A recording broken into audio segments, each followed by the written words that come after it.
Hey guys, WhatsApp. আশা করছি সবাই অনেক ভালো আছো। অনেকদিন পর আবারও চলে এসেছি নতুন একটা ভিডিও নিয়ে। ষষ্ঠ শ্রেণীর যারা স্টুডেন্ট আছো তাদের জন্য আজকের এই ভিডিওটি অনেক বেশি উপকারী হতে যাচ্ছে। তবে ষষ্ঠ শ্রেণী ছাড়াও অন্যান্য শ্রেণীর যে স্টুডেন্ট আছো তারাও চাইলে এই রুটিনটা ফলো করতে পারবে। আমি চেষ্টা করেছি খুব সহজভাবে আজকের এই রুটিনটা দেখাতে। অল্প কিছু সময় পড়াশোনাতে দিয়েও আমরা পরীক্ষায় খুব ভালো রেজাল্ট করতে পারি যদি একটা সুন্দর রুটিন আমরা বানিয়ে নিতে পারি তাহলেই। তো আশা করছি আজকের এই ভিডিওটি দেখে তোমরা অনেক আইডিয়া পাবে কিভাবে নিজেদের পড়ার রুটিন সাজানো বা গোছানো উচিত সেটা নিয়ে। তাহলে চলো কথা না বাড়িয়ে আজকের এই ভিডিওটি শুরু করা যাক। অনেকেই ইতিমধ্যে জানো, এনসিটিবির বিষয় কাঠামো অনুসারে 2025 সালে ষষ্ঠ থেকে অষ্টম শ্রেণীর শিক্ষার্থীদের 10টি বিষয় পড়ানো হবে। এর মধ্যে 9টি আবশ্যিক ও একটি ঐচ্ছিক বিষয় থাকবে। আবশ্যিক বিষয়গুলোর অর্ধবার্ষিক ও বার্ষিক পরীক্ষার মূল্যায়ন হবে লিখিত পরীক্ষার মাধ্যমে, আর ঐচ্ছিক বিষয়ে হবে শ্রেণী কাজ, অনুসন্ধান, প্রজেক্ট, অ্যাসাইনমেন্ট ও শ্রেণী অভিজ্ঞতার সমন্বয়ে ধারাবাহিক মূল্যায়ন। সব মিলিয়ে আমাদের এখন থেকে প্রস্তুতি নিয়ে নিতে হবে। জানুয়ারি মাস তো অলরেডি চলে গিয়েছে, এখন ফেব্রুয়ারি মাস চলছে। তোমরা এখন থেকেই পরীক্ষার একটা সহজ রুটিন সাজিয়ে ফেলো আজকের এই ভিডিওটি দেখেই। তারপর পরীক্ষার আগেই তোমরা খুব ভালোভাবে প্রিপেয়ার্ড হয়ে যাবে।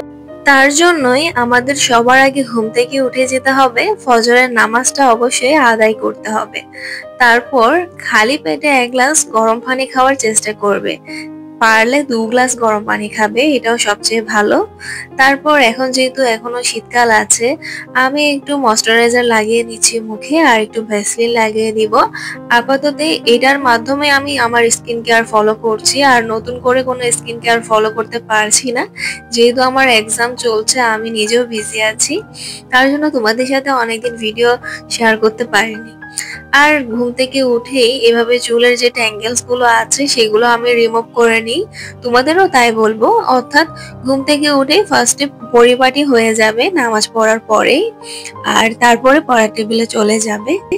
আমি তো যখন স্কুলে পড়তাম তখন সবার আগে পড়ার টেবিলে বসে যেতাম নামাজ পড়ার পরে। 1-2 ঘন্টা ম্যাথ করতাম, তোমাদেরও তাই বলবো। 1-2 ঘন্টা গণিতে সময় দিবে খালি পেটেই, কোনো সমস্যা নেই এতে। অর্থাৎ তুমি যদি ফজরের নামাজ পড়ে 6টা বাজে পড়ার টেবিলে চলে আসো বা 6:30 বাজেও চলে আসো, 8:30টার মধ্যে তোমার 2 ঘন্টা ম্যাথ প্র্যাকটিস কিন্তু হয়ে যাবে। সকালবেলা পড়লে কিন্তু আমাদের সবচেয়ে বেশি মনে থাকে, তার জন্য আমি বলছি সকালে উঠে ম্যাথটা করবে, কারণ ম্যাথে বেশিরভাগ স্টুডেন্টই কাঁচা হয়ে থাকে। তারপর 8:30 বাজে তুমি একই সময়ে প্রত্যেকটা দিন ব্রেকফাস্ট করে নিবে।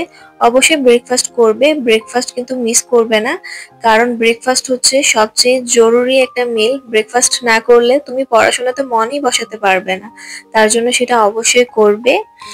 তারপর তো স্কুলে চলে যেতে হবে আমাদের, আর প্রত্যেকটা স্টুডেন্টেরই স্কুল থাকে, আর হাই স্কুল থেকে তো 4টা বাজে ছুটি হয়। স্কুল থেকে এসে 1 ঘন্টার মতো রেস্ট নিবে, নামাজ কালাম পড়ে নিবে। তারপর সন্ধ্যা 5:30 বা 6টার মধ্যে পড়ার টেবিলে আবারও চলে আসবে।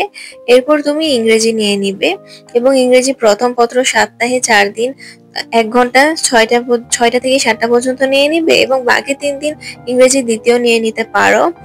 আর এরপরে তুমি অন্য একটা সাবজেক্ট নিয়ে নিতে পারো। আর আমি কিন্তু একদম ডিটেলসে বলবো না, কারণ অনেকে স্টুডেন্টই আছো, এক একজনের এক একটা সাবজেক্ট কঠিন বা ইজি মনে হয়। তো যে সাবজেক্টটা তোমার কাছে কঠিন মনে হয় সেটা আগে নিয়ে নিবে, এবং যে সাবজেক্টটা তোমার কাছে ইজি মনে হয় সেটা লাস্টে নেওয়ার চেষ্টা করবে। কারণ কঠিন সাবজেক্টগুলো যদি আমরা আগেই পড়ে নিই তাহলে আর বিরক্ত লাগবে না, আর ইজি সাবজেক্টগুলো যদি তোমরা পরবর্তীতে পড়ার জন্য রেখে দাও তাহলে কিন্তু একটা এক্সাইটমেন্ট লাগবে যে ইজি সাবজেক্টটা আছে এখনো। তো তার জন্য এটা অবশ্যই করবে। আর পড়ার ফাঁকে ফাঁকে এভাবে 10 মিনিটের জন্য ব্রেক নিয়ে নিতে পারো। তার এই 10 মিনিটে তুমি একটু ছাদে গিয়ে হেঁটে আসতে পারো, অথবা কিছুক্ষণ ঘরেই হাঁটাহাঁটি করতে পারো, একটু ফ্রেশ এয়ার নেওয়ার জন্য বারান্দায় বা জানালার পাশে চলে যেতে পারো। এতে করে তোমার বডির মুভমেন্টও হবে, একঘেয়েমি আসবে না পড়াশোনাতে। আর নিজেকে একটা ট্রিট দিতে পারো পড়াশোনা থেকে উঠে, যেমন কিছু চকলেট দিতে পারো নিজেকে, নিজের জন্য কিছু চকলেট, চিপস এসব এনে রাখতে পারো। তাহলে নিজেকে ট্রিট দেওয়া হবে, আর তোমারও একটা ভালো লাগবে, পড়াশোনাতে মন বসবে। আজকের মতো বিদায় নিচ্ছি, ধন্যবাদ।